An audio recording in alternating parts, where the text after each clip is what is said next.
2019 నుండి 2024 వరకు ఉన్న వైఎస్ఆర్సీపీ ప్రభుత్వం హయాంలో రాష్ట్రంలో 17 మెడికల్ కాలేజీలు వాళ్ళు సెలక్షన్ చేయడం కేంద్ర ప్రభుత్వం ద్వారా జరిగింది. దానికి 8,500 కోట్ల రూపాయలు సెలక్షన్ చేయడం జరిగింది. దానికి ఉదాహరణగా మన ఏలూరులో కూడా ఒక మెడికల్ కాలేజీ నిర్మాణం జరగడం జరిగింది. అది 40%, 35% అయ్యింది. దానికి పూర్తి అయిపోయినట్టుగా మొన్న వైఎస్ఆర్సీపీ నాయకులు మంగళవారం నాడు సందర్శించారండి. ఇదిగోండి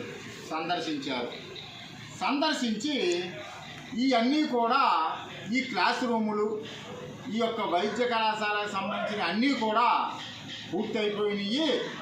ఇప్పుడు వీళ్ళేదో గొప్పలు చెప్పుకుంటున్నారు అని చెప్పేసి అక్కడ కూర్చుని చక్కగా క్లాసుల్లో కూర్చుని ఫోటోలకి పోజులు ఇచ్చారు.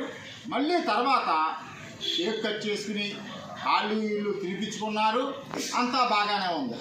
అయ్యా, మరి ఈ రోజున మనకి ఏలూరులో జగన్ హయాంలోనే జరిగింది. ఇప్పుడు అభివృద్ధి జరగలేదు, మెడికల్ కాలేజీలు కట్టలేదు, పూర్తి చేయలేదని చెప్పేసి అని ఇద్దరు మాజీ డిప్యూటీ మేయర్లు విజయ్ శ్రీనివాసరావు గారు, నూకపల్లి సుధీర్ బాబు గారు ఏమంటున్నారు అంటే ఇక్కడ అభివృద్ధి జరగలేదన్నారు. ఇక్కడ అభివృద్ధి అయినట్టు కేకులు కట్ చేశారు. ఇక్కడేమో అభివృద్ధి జరగలేదు, పరువు పోయిందంటండి. ఏం పోయింది? రాష్ట్రంలో ఈ ఎన్డీఏ కూటమి మీద ఈ యొక్క కాలేజీ కట్టకపోవడం వల్లే పరువు పోయిందంట. అయ్యా సుధీర్ బాబు గారు, మీకు ఒకటి చెప్తున్నాం. సుదీర్ఘ రాజకీయ చరిత్ర ఉన్న మా నాయకుడు, డిప్యూటీ సీఎం, హెల్త్ మినిస్టర్ అన్న ఆనాని 62,388 ఓట్లు 3 బాక్సులు లెక్కట్టకుండా పోయారు. 44 కార్పొరేటర్లు, red cross, medical society association member, deputy మేయర్లు, ఇడా చైర్మన్, మార్కెట్ యార్డ్ చైర్మన్ మొత్తం ఉన్నా సరే 62,388 ఓట్లతో ఓడిపోతే అప్పుడు మీ పరువు ఏమైపోయింది? సుధీర్ బాబు, నీకు ఇదే చెప్తున్నా, పరువు మీది కాదు, ఎప్పుడో పోయింది. ప్రతి హెడ్ క్వార్టర్లోనూ 2 ఎకరాలు 3 ఎకరాల్లో కొన్ని కోట్ల రూపాయల డబ్బు విలువ చేసే భూమిని ఆఫీసుల కింద కట్టేశారే. 43 సంవత్సరాలు ఉన్న తెలుగుదేశం పార్టీ ఏలూరు ఉమ్మడి పశ్చిమ గోదావరి జిల్లాలో 2 ఆఫీసులు ఉన్నాయి. మాకు 2 మా సొంత ఆస్తులే. ఒకటి వెంకటరామ థియేటర్ దగ్గర గంగానమ్మ గుడి దగ్గర, రెండోది అన్నపేటలో సొంత డాక్యుమెంట్తో రిజిస్ట్రేషన్తో ఉన్నదే తప్ప 43 సంవత్సరాల్లో ఏ ఒక్క గజ స్థలం కానీ ఆక్రమించుకుని సొంత ఆఫీసు కార్యక్రమాలకు మేము ఉపయోగించుకోలేదు మేము తెలుగుదేశం పార్టీ తరఫున. మరి అలాగే విసుకొండలో 500 కోట్ల రూపాయలకి మీ జగన్మోహన్ రెడ్డి గారి విలాసాల కోసం కట్టిస్తే దాని గురించి సమాధానం లేదే.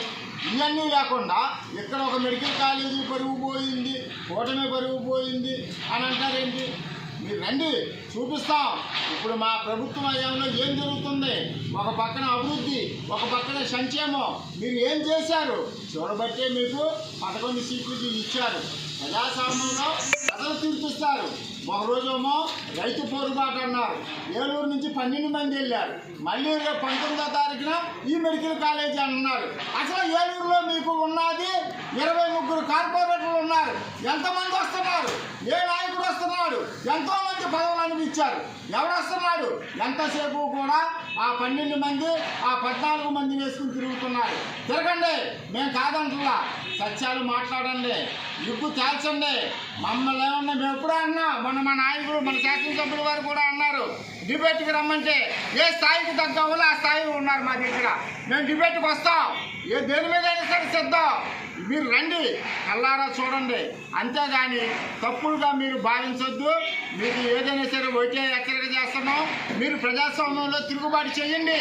మరి మీ టైంలో, అధికారంలో టైంలో హౌస్ అరెస్టులు, స్టేషన్ అరెస్టులు, బైండ్వర్లు చేశారు. చిన్న కార్యక్రమం చేస్తే 15 నెలల్లో మీ కార్యకర్తలు కానీ, మీ నాయకుడు కానీ ఎన్ని కార్యక్రమాలు చేసినా హౌస్ అరెస్టులు కానీ, స్టేషన్ అరెస్టులు కానీ, ఒక్కను బైండ్వర్ చేయడం కానీ జరిగిందా అని చెప్పేసి అన్ని తెలుగుదేశం పార్టీ తరఫున సవాలు చెప్తున్నా.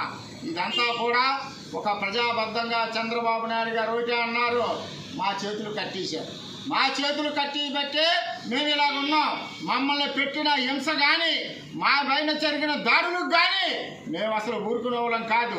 ఆయన ఒకటే అన్నాడు, మీరు శాంతియుతంగా ఉండండి, చట్టం దాన్ని చేసుకుంటూ పోద్ది అని చెప్పేసి అన్నారు. దాంట్లోనే మేము నడుస్తున్నాం తప్ప ఇంకా రెడీ కాదు. ఎవరైనా సరే ఇప్పటికైనా సరే దయచేసి మాట్లాడే ముందు నిజం తెలుసుకోండి. అంతేగాని ఏదో కార్యక్రమం చేస్తున్నాము దాని మీద ఏదో మాట్లాడాలని అనుకోవటం చాలా తప్పుడుగా పద్ధతి అని చెప్పేసి మీ సమావేశంగా తెలియజేస్తాను.